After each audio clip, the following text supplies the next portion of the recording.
Welcome into the DNVR Avalanche Podcast presented by Bet365. We got Eric and Rudo coming to you live on an Avalanche off day, on a weekend off day even, as the Avs are... Is it safe to say the Avs are good, E? Are the Avs good? The Avs are great. The Avs are a great team. They're a top 5 team in the league. Well, absolutely. They're on a 4-game winning streak right now, so... That's definitely fun. What did we say? 5 is a wagon? I always forget exactly what the numbers are on our 3 was a streak. Yep. 4 was a heater. 5 was a wagon. That sounds right. I think you're on to something there. Maybe something more. We should probably write this down. Yeah, we need a sheet for this. But maybe more importantly, E, is through the month of December, they have lived up to your mantra. They have not lost 2 in a row in the entire month of December. That's a mindset. It's pretty impressive for this hockey team to, I don't know what you want to call it, find that stability, create that stability. And I know the goalie trade is a big part of that. But when you look at the rest of this hockey team, you just called it a mindset. How much of this is a mental change for this team and how much of this is the physical change? It's a little bit of both, right? The makeup's different. Obviously, the roster's different, meaning the goalies are different. They're part of the roster. So physically, it's a different roster. Now, mentally, you have some new people. You have people that have not been there since day one. Guys like Casey, for example, that came in last year after the at the trade deadline, whatever it was. You had guys that were missed a long period of time. You have a couple additions on D. You have some new forwards a little bit because of all the injuries that have been there. So it is a mindset. It is something that you don't necessarily get sometimes when you haven't really been around it. It doesn't matter if you've been around the league. If you haven't been around a team that's you want to win, and everybody wants to win, but you expect to win. We've talked about that before. If you haven't been around that, it's totally different. Now, once you hit that, sometimes it takes you a little bit of time to get adjusted to this. And I think the Avalanche, this past 10 games, have brought that upon themselves. Any good team in this league will tell you they don't lose 2 in a row. And that's a fact. Goaltending, like you just said, but also Makar, Rantanen, McKinnon. They're at the top of the league in their respective, scoring for defensemen. And they take on a lot of the bulk of the scoring, but they make sure that it doesn't happen. And then you fall in the ranking file, and I think that the Kellys and the Kivirantas and the Parker, I just said Kelly, but Logan and guys like that, and then the Lekkonens and the secondary guys like and everybody's fallen right, and everybody's been producing. I think they say the Avs have 7 or 10 goal scorers or something like that. They lead the league, or I think Brendan was tweeting that last night. So it's been spread out as much as we as fans / covering the team on a daily basis. Sometimes you're like, oh, you need more production from the bottom 6. And yes, at times it was true, it wasn't there, but for the most part, it's been there. And I think that now it's starting to click, and now it's starting to feel better. And I think it all happened once you got the stability of Val and Lekkonen back. Obviously, that put everybody back in the places that they're supposed to be. Yeah, I mean, I don't think the Avs are quite all the way back to places they're supposed to be, but I will say I do think at this point in the season there's starting to be more and more clarity with the Avs injury situation, as we do have our injury graphic that we can pull up and show you guys an updated version of here. Look, I'm not going to tell you that the Avs are super healthy or anything, but Look, with Manson back, there's clarity there. With Wood, seems like there's clarity, unfortunately, in the wrong direction for this season. That at least for the regular season, it's unlikely that he plays again. Druin and Shillington are still up in the air, sure. But as I've been saying for pretty much the entire month of December, day by day, as it continues with Landeskog, it becomes less and less likely that he's going to happen at this point. Still could, but just not something that you can realistically count on. So, yeah, even if there isn't a ton of good news there is an understanding of where the Avs are at realistically with their lineup. And it's in a place where you would like those guys back, but I think you feel pretty comfortable today with where the Avs lineup is, even with a few injuries, as opposed to where you felt a month, 2 months ago, where I think you probably need to improve the Avs forward depth a little bit, but it's not the massive gap that you saw earlier in the season. No, and you're right. And go back to, you're getting a little bit of clarity in a sense that you kind of can feel it a little bit. Like, maybe 2-3 weeks ago, we felt that maybe Wood would be closer than we thought. And then, he changed the terminology. He didn't change. He just said month to month. You know what I mean? So that tells you it's not imminent. A Druin it's more the enigma a little bit that we talked about. It seems to be more like a pain thing. How can you tolerate the pain and it's painful? So it's on upper body area, probably somewhere around the rib. Who knows, right? We're not going to be doctors, even though I play one on the graphic that we just saw. McDreamy, same look. I'm kidding, but I think go back to last year's trade deadline. If you remember at that time, Logan was out, and I don't remember who else was out, and then the Avalanche made some trades, and they acquired Trennan, they acquired Duane, and then we're like, man, like who's gonna play where? You know what I mean? Like there's too many bodies, and the trades are done, and next thing you know, they announced Logan O'Connor out for the season with a surgery, right? So I mean, are you gonna see something like this? And I'm not assuming. I'm saying, somewhere, somehow, sometimes injuries, you just try to make sure that they heal by themselves through therapy and without surgery. And you give yourself a month or two or whatever it is. And I'm not saying that's what it is with Miles. I'm saying a lot of times that's how you treat injuries. It's not that you misdiagnosed it. It's if you do surgery, you're out 6 to 8 months. And if you try to make it heal, you could be back within a month or two. You could be back for the playoffs, and then you have surgery after, right? So who knows? Who knows what it's like? We don't have all the info, and that's why we don't play doctors on this show, and we just have graphics and give you what we know, which, again, we don't have. McDreamy, we don't have everything. Those are just what's reported, just to give us a little bit of an idea of, it can be a little bit crazy at times, and we all know it was crazy. I mean, there was somebody dropping every game. So, knock on wood, this hasn't been the case, but it does dictate a little bit how you attack, the end of the year and the trade deadline and all that kind of stuff. So, to know where you're at, obviously, within the injuries of your own roster. Yeah, it's funny because for the first 2 months of the season, it was just hard to talk too much about anything as far as stability is concerned on the Avs lineup, because every night it was who's going to play with who because this guy was out or this guy got moved around in the lineup. So it has been nice, better in the month of December that you've started to see some combinations of things get put together, good or bad. It's some stability in the lineup, things like having the opportunity to try a Mikko Rantanen on the second line a little bit more, or finding Sam Malinsky stably playing on the second pairing. How important is it for a team like the Avs to find out some of those options for them in a year where obviously they didn't have a choice, but now to see it over a longer span of time, how much does that help someone like Jared Bednar down the line, or was that just necessary for survival? Well, a little bit of both, but I think it's necessary for survival just by default, right? Because of you know what I mean. Like the injuries were the injuries. I mean, they were where they were. You got to put bodies into places, but look no further to what you're trying to explain than Ross Colton, You know what I mean? If you do the math, when they made the trade, they let go. It was the New Hook at the time, right? You know, to get that pick and then go get Colton, use that pick, whatever it was. They weren't traded for one another, but I'm saying the assets that were used were, you know, somewhere intertwining the two of them.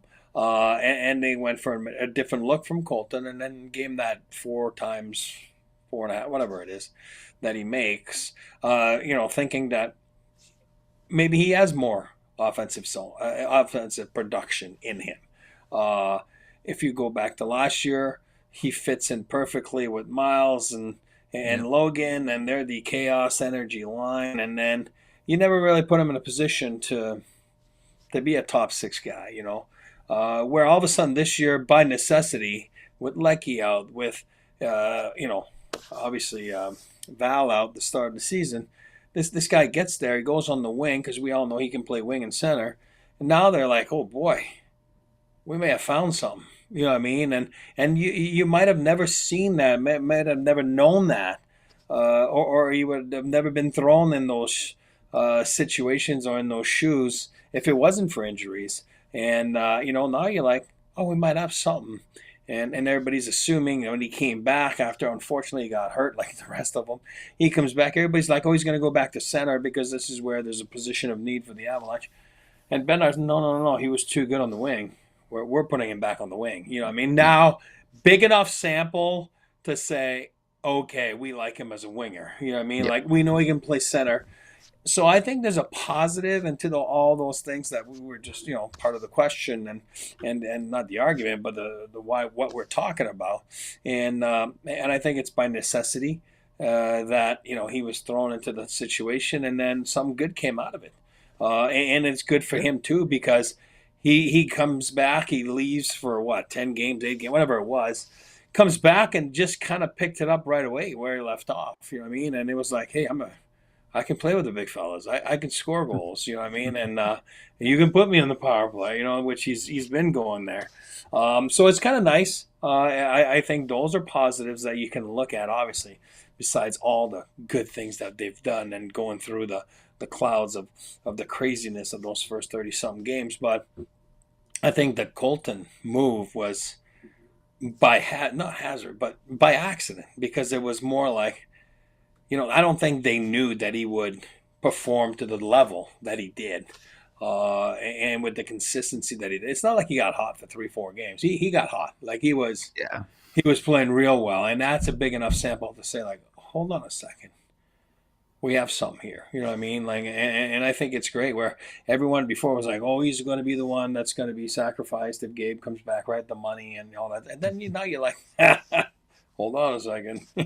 You know, Ross is a big part of this. Not that he wasn't before, but you're saying that, you know, mentally the value of what you thought he was now is even exceeding what you thought he was. And now he's a big piece of this hockey club.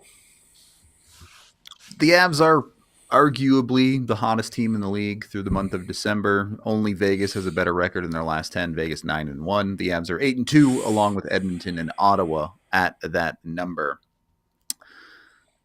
8-2 probably is not a realistic number for every 10-game stretch for the Avalanche, but how good is this team really? What are reasonable expectations through these next stretches of games? Can the Avs continue to go 700 hockey? Is that something they can do, or is that a little bit over expectations? No, I tell you all the time, I think 5-5 with this team's unacceptable. I do 6-4 is the minimum you should do. That's my expectations for them. I know they have internal expectations. I know that coaching staff have expectations with the club and the leadership group. I do believe this is a 7-3 club, for example, with the schedule that's coming. Now, if you can make it to 8-2, but again, I can't go back to what I preach all the time, and they still haven't done it. I do say they're going to hit that 10-0 stretch. And I do believe they will do it. I do believe that last year they did it, or they came close to it if they didn't.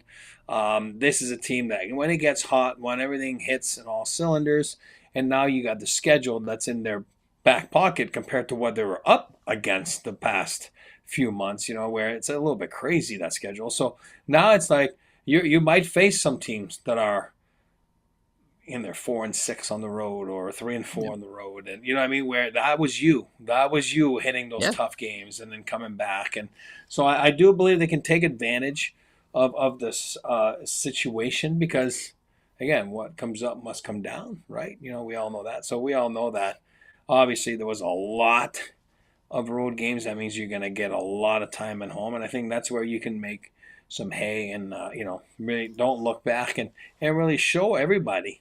Hopefully, cross our fingers. You got Manson back last night. Hopefully, you get Drew back here coming up. Drew being Drew, and again, now everybody gets slotted even more so, and then it will become evident that you might need to add a little bit more to have more depth there on the fourth line, and give and take that position, and maybe even extra, obviously, defensemen to feel you. Who knows what Shillington's got to be? Who knows where, what's going on with them? And then you might need to do a little bit of that, but you don't need to do what you did last year, which was go look for a second line center. You might have had to do it with the goaltending position, because we've been talking about all summer, start of the year. And every time it's like, oh my God, goalie in-season trade is so hard to do. Well, they did it in December. So for me, it's like, I don't know, go back to the Patrick Roy. I'm not comparing Patrick Roy to Blackwood. That's not what I'm doing. It's not fair. What I'm saying is it gives your goalie time, your goalies, for time to get accustomed to get feeling good within, their own personal lives in Colorado, their own, obviously professional lives with the players. So, I think that the trade deadline will be a little different. In my book, it will be more about a little bit of, depth here, depth there. Agreed on that. Eric, would you say the Avs are more connected right now?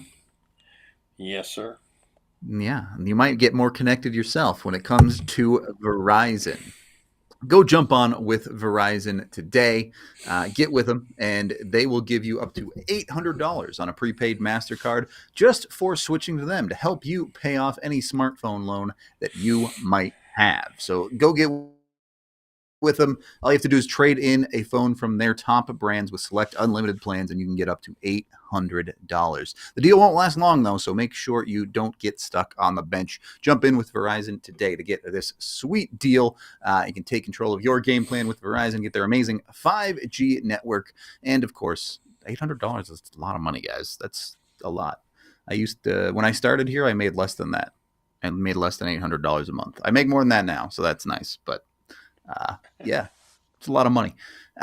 Go visit your local Verizon store today for details on how to switch to Verizon. Once you're on that Verizon 5G network, you can take it just about anywhere. So make sure you're going wherever you want to go in a Toyota. Jump on with your local Toyota stores right now. Of course, Toyota has tons of different amazing vehicles for just about everyone, whether it's their trucks or their SUVs or even just their sedans. They have 17 different all-wheel drive vehicles, so they'll get you there, and 16 different hybrid vehicles to choose from too. So if you're just commuting into the city or your daily drive, you can save on gas big time with Toyota. Visit your Front Range stores at a location near you, including AutoNation Toyota, Arapahoe and Centennial, Corbin Toyota in Boulder, Groove Toyota in Littleton, Mountain States Toyota in Denver, Stevenson Toyota East in Aurora, Stevenson Toyota West in Lakewood. Of course, Toyota is the official vehicle of the Colorado Avalanche. Second period of the DNVR Avalanche podcast.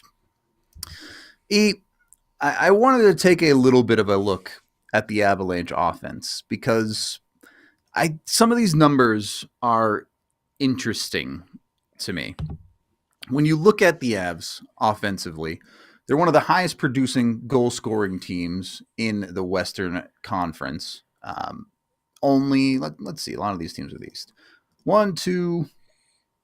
Only two Western Conference teams are scoring at a higher rate than the Avs, and that's Winnipeg and Vegas, both teams leading their divisions. But when you actually dig down into those numbers, at 5-on-5, the Avs are still a bottom 10 shooting team in the NHL. When you change that to all situations, though, they're one of the top 5 teams. Now, the all situations thing is going to be skewed a lot by the number of empty net goals the Avs have scored this year. They've scored a lot of empty net goals, and look, I know people kind of deride that and say it's bad, but in reality, that means the Avs have been leading a lot late in games and have closed those games well.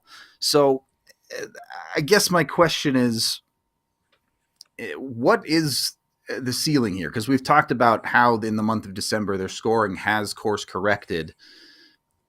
Is this sustainable? Is what they're scoring like now sustainable? Can they get their all 5v5 shooting percentages back to at least middle of the pack? I believe so. I think look no further than, for example, we talked about it last night. Like Casey hasn't been running on all cylinders lately. Yeah, he had a hot start. Then that means your wingers probably will follow suit as well. A little bit more consistency there, like within the three players that put the puck in the net.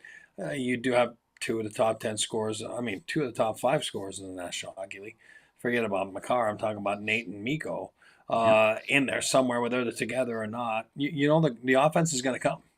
The Avs activate with their back end.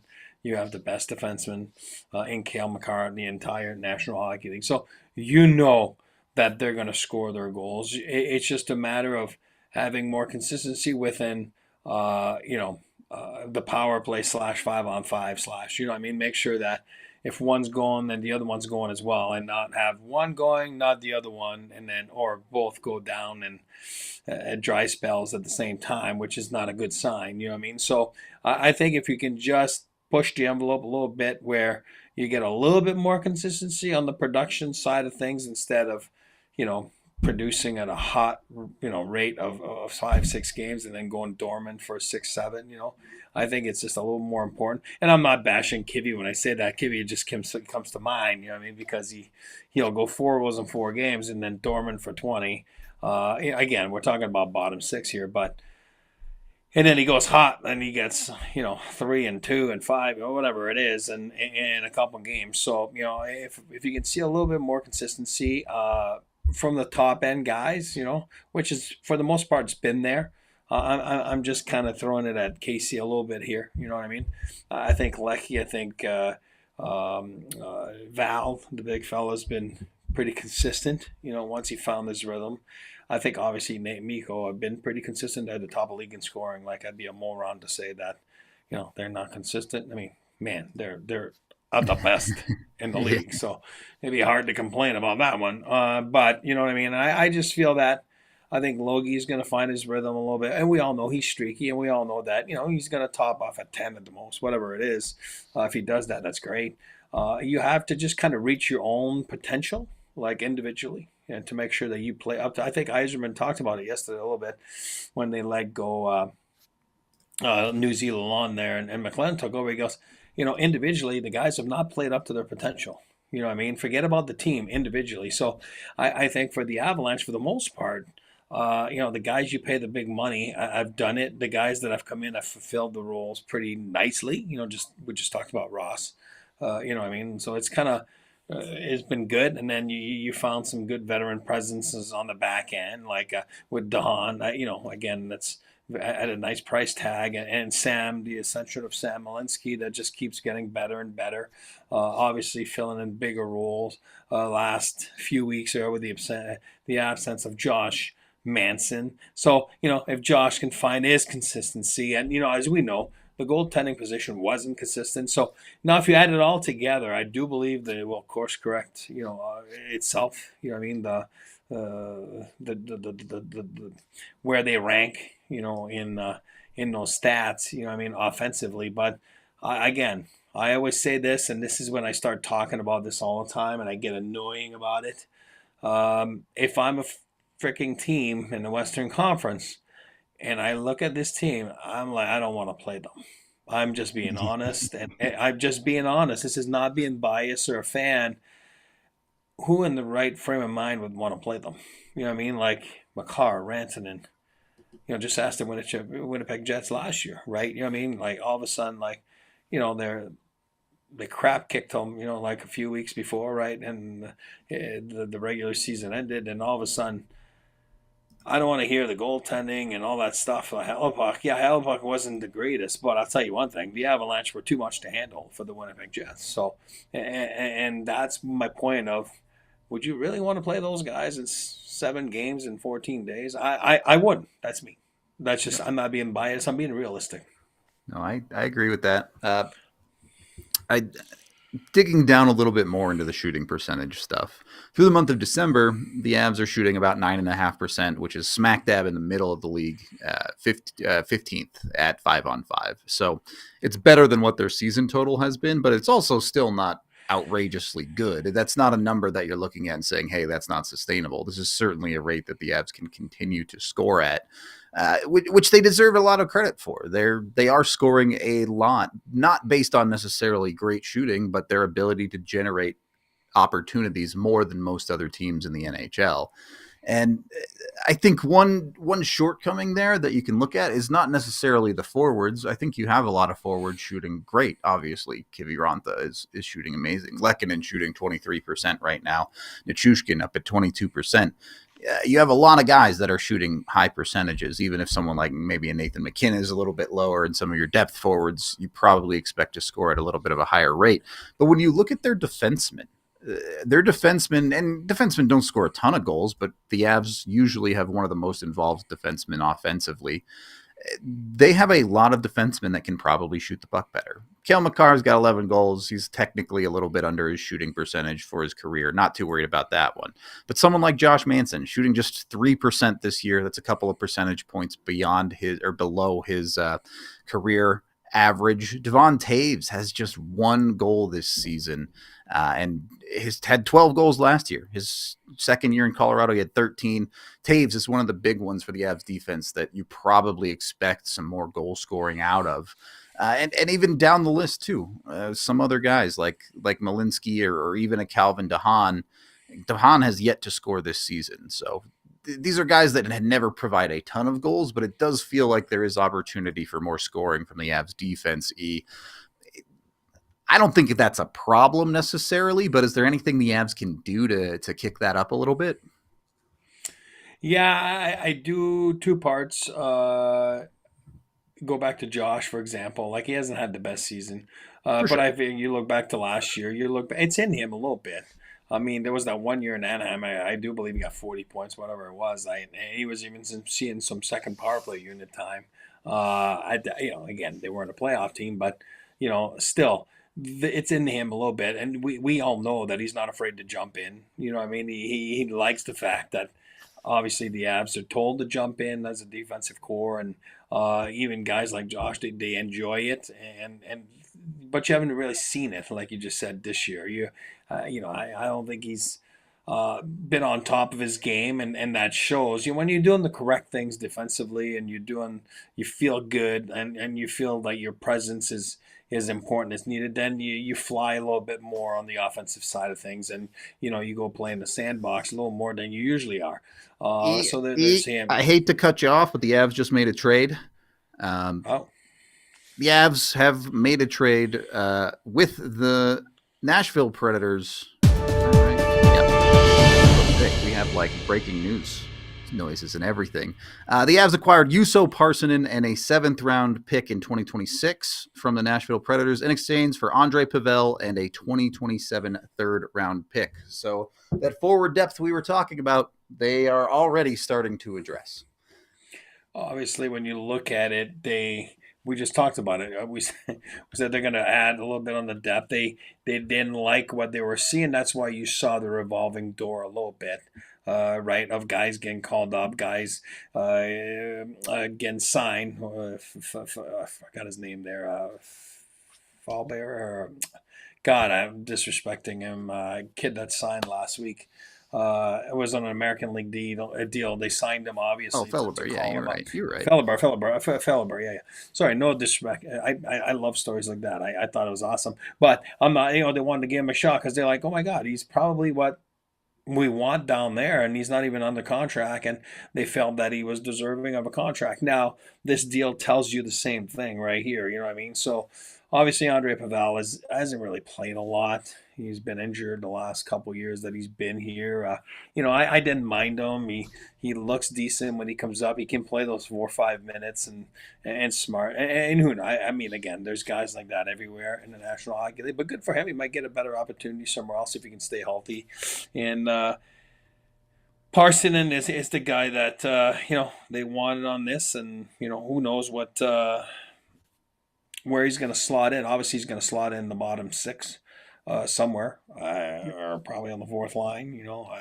Right now I'm liking Kelly and LOC and Kiwi. I mean, it's kind of hard to break that up right now. So you do the math, and there's a spot or two at the bottom there. Wagner has been filling that in, and we all know Wagner was going to be the captain in Loveland and going to be the veteran guy that maybe come up a game or two. But he's been there pretty much the whole year, right, because of the circumstances. And maybe this is an opportunity for Parson to come in and find himself in a better fit. It's been a little bit of a mess in Nashville, as we all know. And, they went and got Marchessault and Stamkos and, pushed a few guys down, obviously, from last year. Obviously hasn't worked out. But, guys like himself probably paid the price a little bit on ice time. And again, this just happened. I didn't do any research on his ice time compared to last year. But, you're assuming that he got pushed down a little bit, in the lineup compared to maybe last year. Yeah, he definitely is playing less this year for Nashville. Only played in 15 games after playing half the season the last 2 years. I will say this. He is Finnish, as the chat is talking about. So guaranteed hat trick in his first game that he plays for the Avs. I can tell you that. I think as chat is saying right now with our boy Hampus, Gregor Jens, shout out the homie. Parsonen is a bottom six guy, but he's a finisher. He's a 14% career shooting percentage in the NHL with a little over 100 games played. The Avs, particularly the Avs' fourth line, but also their third line a little bit, has lacked a bit of finish at times. And part of that is being a depth line. You're not going to have the greatest finishers of all time, but I do think the Avs probably needed to address some scoring in their depth. And it looks like the Avs believe Parsonen can be that. Ultimately, I do think he could get some opportunity on that third line. He's a guy who's listed as a center and a left wing. I'm not going to lie. I'm not familiar enough with his game. I don't know what position he was playing in Nashville beyond just a bottom six role where Eric, you were just talking about it. He's only averaging about 11 minutes a game this year. So has not been playing a ton, but that's closer to third line minutes than it is fourth line minutes.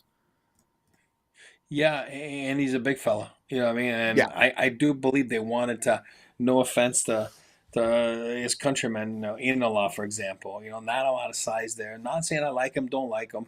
In tough circumstances, when you come in, you don't play a lot of minutes.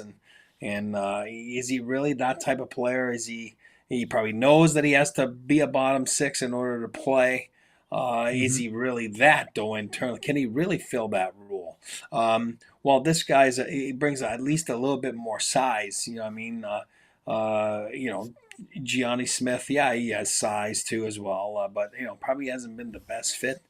We talked about it at length a little bit yesterday and the day before, but maybe this guy brings a better fit. You know what I mean? Where he does. Somebody in the chat just said he scored 8 goals last year in 44 games, and again.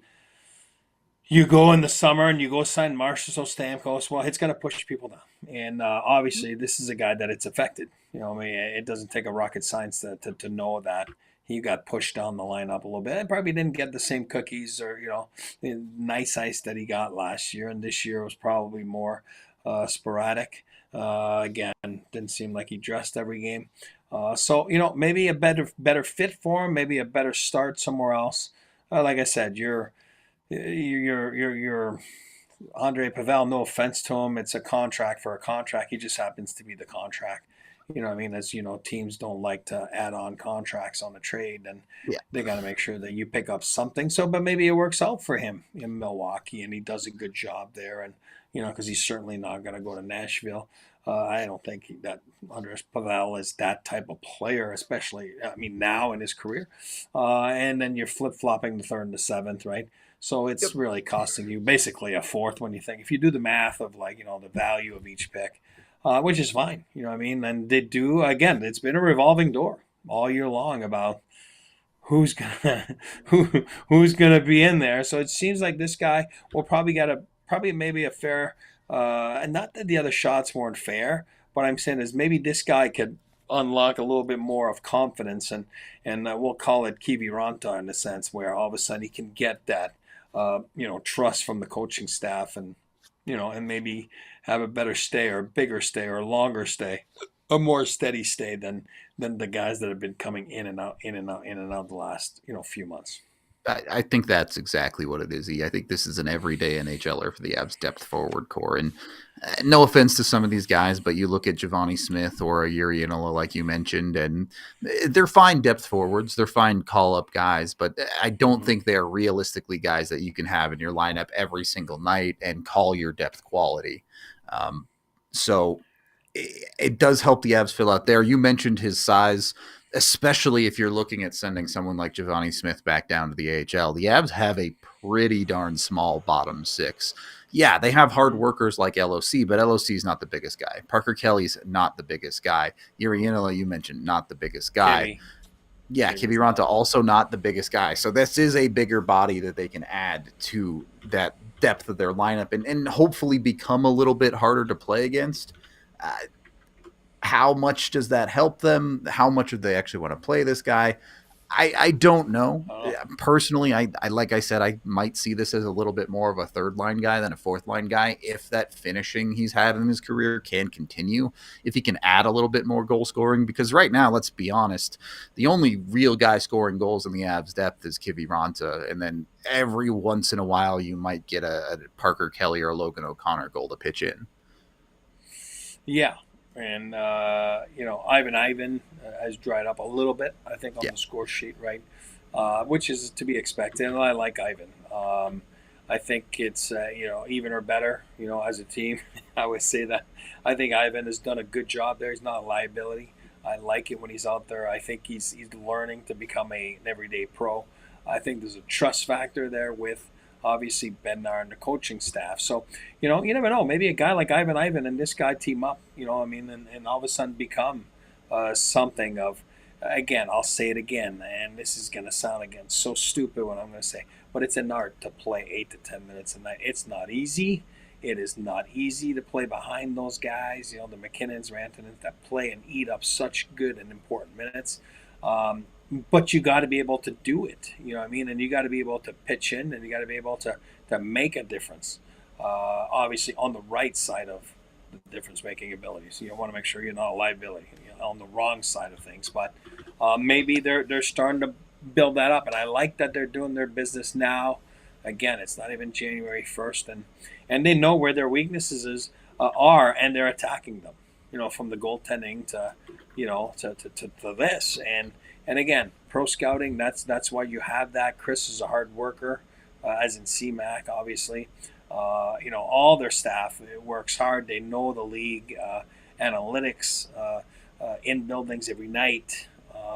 It's very important to know what your team needs. And I think that those guys are very dialed in on how to attack and how to go after guys like this. And hopefully this is one that you go, oh, my God, it was kind of not the greatest or biggest move in the world, but it really paid off in the right way. You know what I mean? So those are the types of deals that you're hoping turn that way. I don't think it's a big risk. And I think that they felt the necessity and they did it, and I love it. I'm going to keep talking about this a little bit more, but we do need to take a quick break first. So we are brought to you by Circle K. Circle K, you can get with the Inner Circle right now. All you have to do is download their app, put in your email and phone number, and you're signed up for great deals. You can get 25 cents off for your first 5 fill-ups at the pump when you become part of the Inner Circle, and you also get snack deals on all of the food inside Circle K all the time, including things like sweepstakes and great discounts. So make sure you're getting over with Circle K today. They're a great sponsor of ours. They're proud part of the Buff Stampede, which has been an amazing thing this year. You can download that Circle K app and sign in for Inner Circle for exclusive offers today. You can find it in the app under Inner Circle offers. So join Circle K in the Inner Circle today. And once you do that, make sure you're also chilling at home so you can crack a beer to celebrate when the Avs make a move that you think makes them better. Make that beer a Coors Light. Jump in with Coors Light and choose chill today. The bottle or the can turns blue on the mountains to let you know it's ice cold and ready to drink. And you can get Coors delivered right to your front door at CoorsLight.com/DNVR. Thanks to Instacart, you don't even have to get up off your couch to enjoy your ice cold Coors Light. So choose chill. It's the beer I regularly drink. You'll probably see me drinking them on the watch along on New Year's Eve when we're back in the studio. So go get with Coors Light. Of course, please drink responsibly. Coors Brewing Company, Golden, Colorado.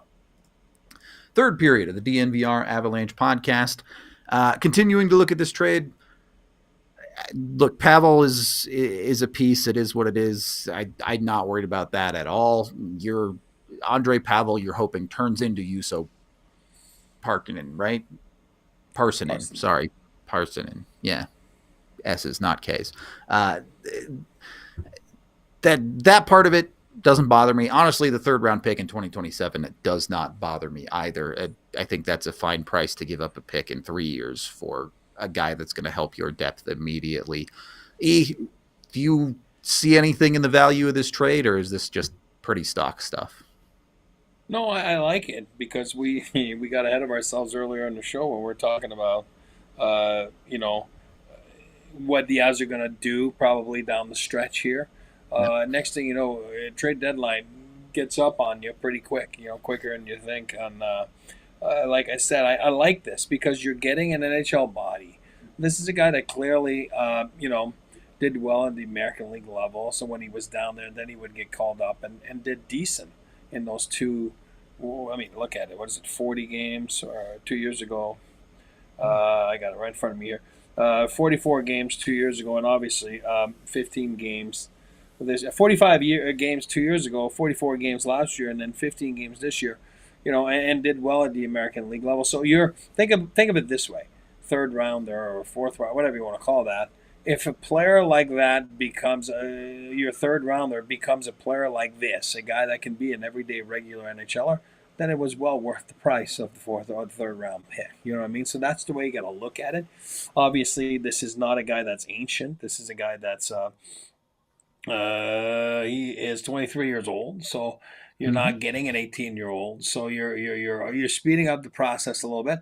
If you're San Jose, maybe you're looking for different types of prospects. If you're the Avalanche, you're looking for this type of prospect. That's an NHL guy in a sense that he's played in the NHL last couple of years. He does have experience, and he is not 18 years old. So he's coming in, and he's going to be, again, we talked about it last night. I don't know what it is in the water in Finland, but those guys know how to play. So you're assuming, again, I'm not too familiar with him. I know him, but I haven't dissected him. It's not like I've been watching him and very closely to say like, oh, this would be a great fit.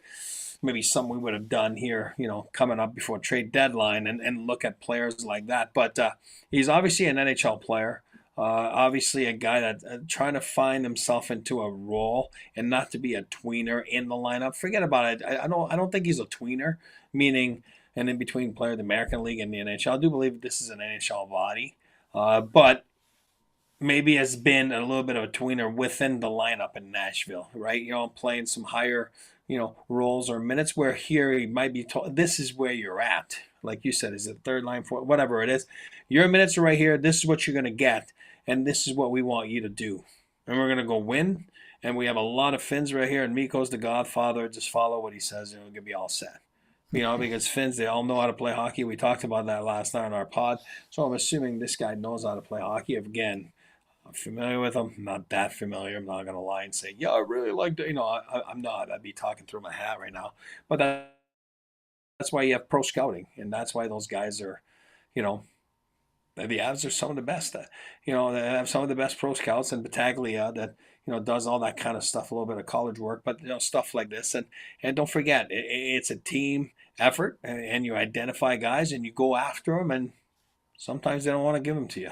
You know what I mean? Now this is a dancing partner that worked hard, that worked out for the Avalanche and for Nashville. And then, Nashville's going into a different, I don't know what they're going to do. They said they would trade everybody. Yeah. Everybody has a no trade. So those are the guys they're starting to trade, right? So you saw Alex Carrier last week. Now you saw him. And, those are the guys you can trade. The other guys all have no trades. A couple important things to expand on that you talked about there. He won the age of 23. That means he is an RFA for the Avs, which means this is not a rental. This is not the 1 year depth addition guy. This is a guy that the Avs can extend and continue to use over the next couple of years. And almost certainly they will if they were willing to give up a third round pick for him.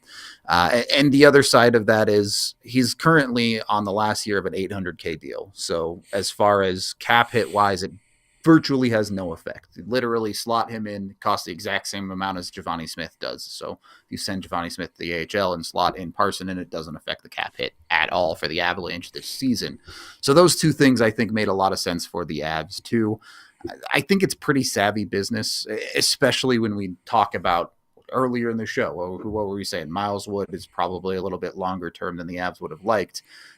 Not necessarily stylistically. Parsonen doesn't play the ultimate chaos way Miles Wood does, but if you were looking for a bottom six replacement for a guy like that, Parsonen can help you, and certainly in the, like I said, the goal scoring side of what you lost with Miles Wood. Absolutely, and you're getting. God, I hate saying that because I say it all the time, but I hate saying it. You're getting an NHL guy. This is an NHL body. I think what you've seen with the Avalanche in those 30-some games, and there's been a revolving door, record number of players, called up and playing their first ever game. In my book, no offense to those guys, they're just not everyday NHL players. Not yet for some of them, but yeah. Not yet. Not yet. That's what I'm saying. Not yet. They might become that. But today and next week or at trade deadline, they're just not. And I think you're just trying to push things, you know what I mean? And I think now by doing this, it makes you feel a little bit better.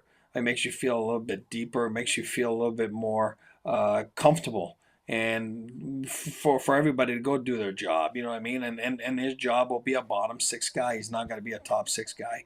And I think that, it's savvy business, it's smart business, and it's smart to be doing it beforehand where, maybe last year you look at it and Trennans and Duames, those are good players and they've had some success this year. It just, sometimes at the trade deadline, it just doesn't pan out.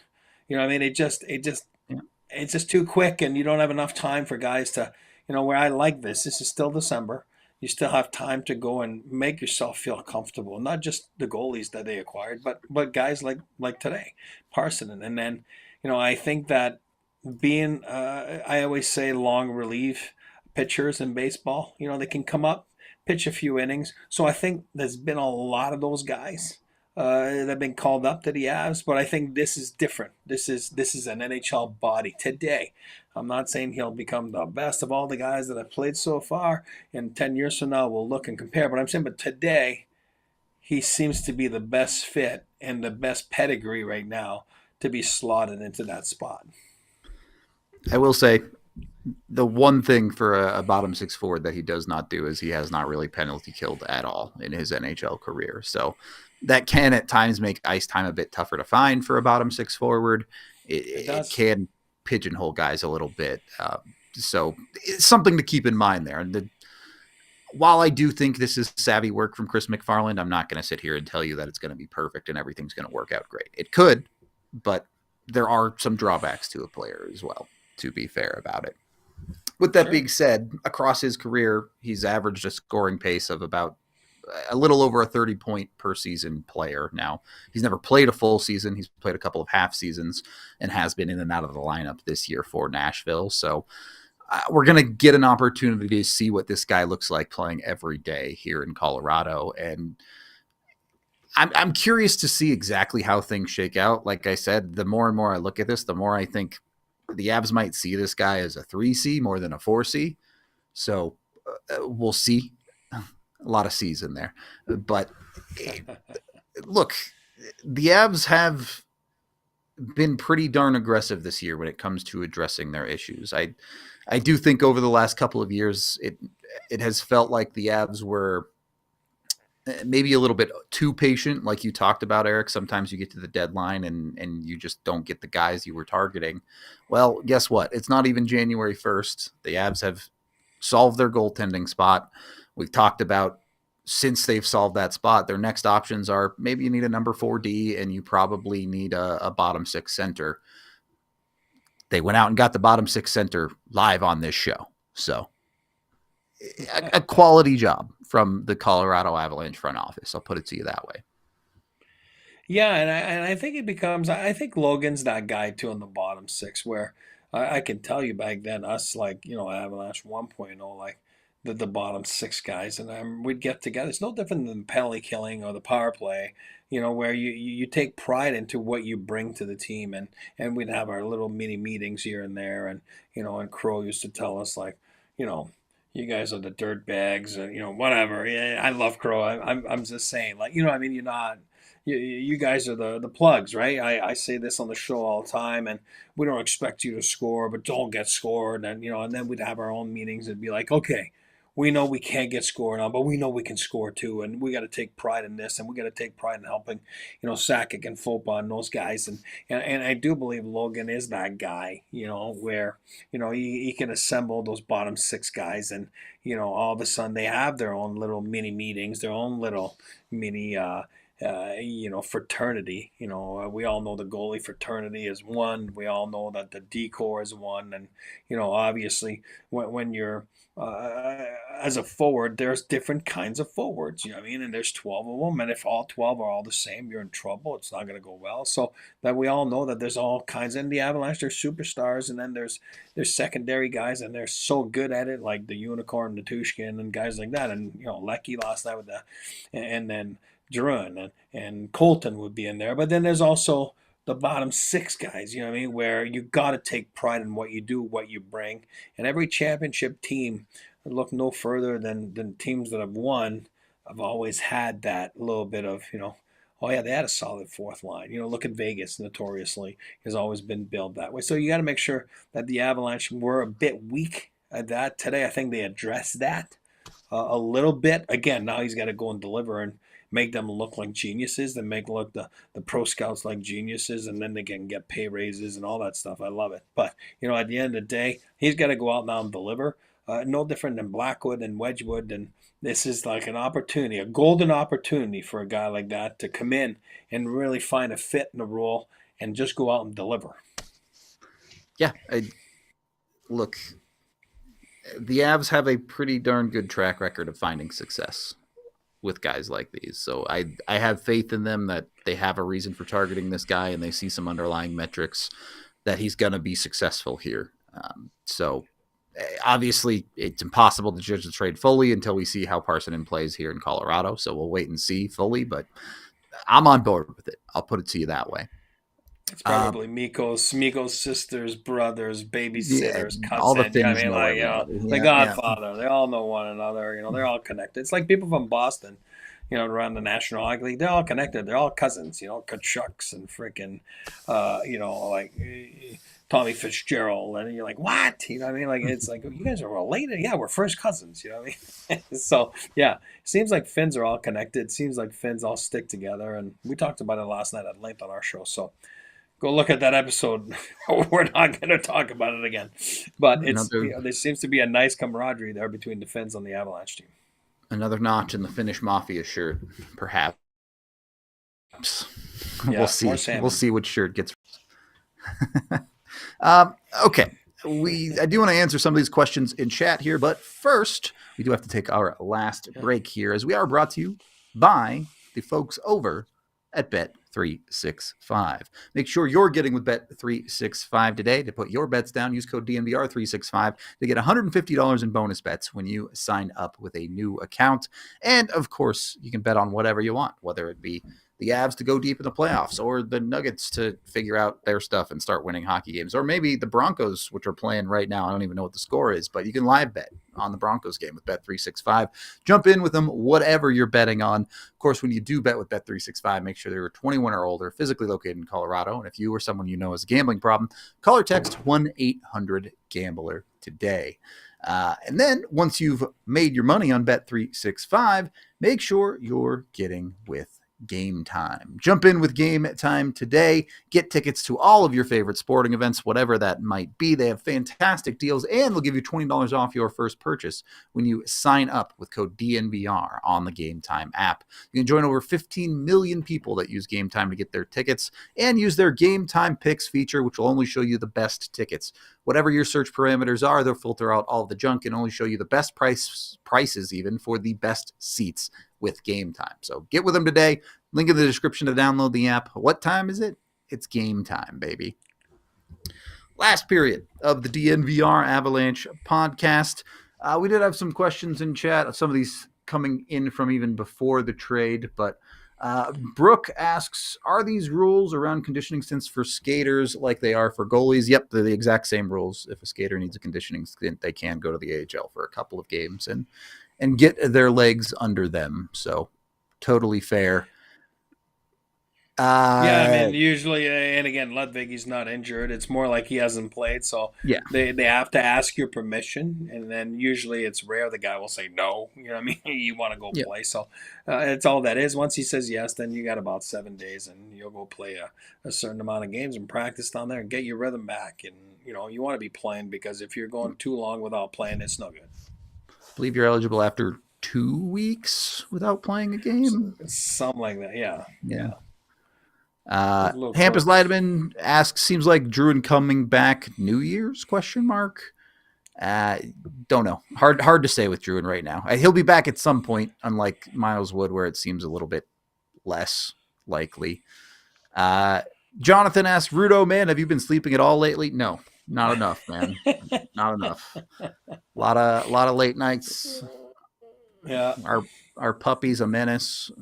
The Avs, I'm trying to sleep, and they make trades, or we need an emergency pod for a Blackwood extension. That's just life. Sometimes you lose out on sleep. Amon asks, Big E was Lindros's nickname too, right? I don't actually know. Yeah, he was Big E. He was Big E, though. I'll tell you one thing. You're talking about power on skates. He was a unicorn back then. He was the 6'5", whatever he was, and 250 pounds of absolute muscle. And he was mean, and he had hands, and he had a shot, and he could skate. It was so different. Again, I still would take Forsberg. I'm not saying that for that. I do believe Fopa could have been one of the all-time greatest if he stayed healthy. But Lindros was mean, and he brought that presence. And boy, oh boy, when he was with Renberg and John Leclerc, you talk about a big line. Buddy, that was a big line. There was a lot of meat there. A lot of meat. And, you're talking about almost 750 pounds of meat. So on forwards, they were tough to contain. Definitely tough. And then more recently, Azrae asking, Rudo summoning a Cody CC trade? No. The Avs need a number 4. CC's more like a number 6. Yeah. At least I believe in Josh Manson. I believe in Josh Manson. I believe Josh is going to find his game, but that's me. It's less about Josh Manson. It's more about stability up and down the D-core to me. This is not, I don't say the Avs need a number 40 to replace Josh Manson. I say the Avs need another D because, one, every D-core in the history of time gets injured, especially in the playoffs. So you need that depth there. Sure. The Avs won their cup with Jack Johnson as their 6th, who was supposed to be their 8th D at the start of that season. It does feel like it needs a little bit of rounding out, though. Like, it's hard to play the Malinsky-Gerard pairing at times together. Even though they have been really good together, when you get into a playoff series, it's fair to have concerns about their size. I agree. I'm not going to sit here, and because if I love Sammy, as we all know, he's one of my favorites, but you're right. If you're talking about Sammy and defending in front of a net, then I'm not saying he's not working hard, pushing hard. It's a size. It's a fact. You know what I mean? It's a size factor, but other than that, it's don't go defend in front of the net. Go play in the other zone, and then you don't have to defend. Yeah. I missed the joke, Azare. My bad. There are a lot of C's in Cody CC as well. A fair call.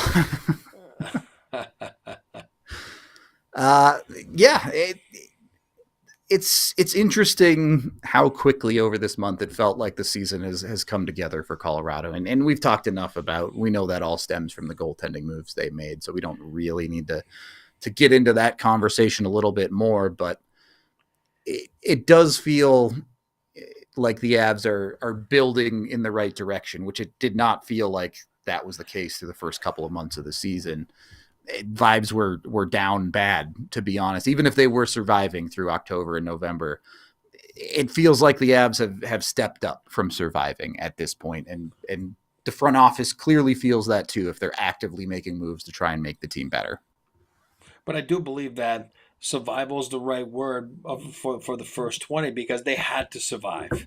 They had to survive in order to do what they did this past 3 weeks, when I'm talking about trade-wise. If it would have been disastrous, they might not do what they just did. You know what I mean? And it's too late. And we all know, look at some teams, it's already too late. But I think with the core they have, they owe it to their core to do what they did, and they deserved a lot of credit, you know, to in those 20 games, right? You know, the core deserved a lot of credit. Yes, the coaching staff, we always say that we want Jared for, you know, Jack Adams, and I'm still believing in that. But the core deserves a lot of credit because, again, those three guys have been at the top of the league, and they gave them a chance to win every night. So awesome. They were able to make those trades the last few weeks. Now it's all about not surviving anymore, but it's about dominating now, and that's what you got to strive for. Yep, I think that's bang on, and I think that's a good place to end today's show. We caught another trade live on the show, not quite as hype as maybe a bigger trade like the Devontae's reaction from AJ, but still a piece that the Avs are adding to the puzzle for this season. We are out of here for today. We appreciate y'all. We are off tomorrow and we are off Monday, but we will be back in studio at the bar for the game on a New Year's Eve. So come join us for that. Watch along and all. Finally back. We appreciate y'all, and we will see you on the next one. We all silly like the mayor.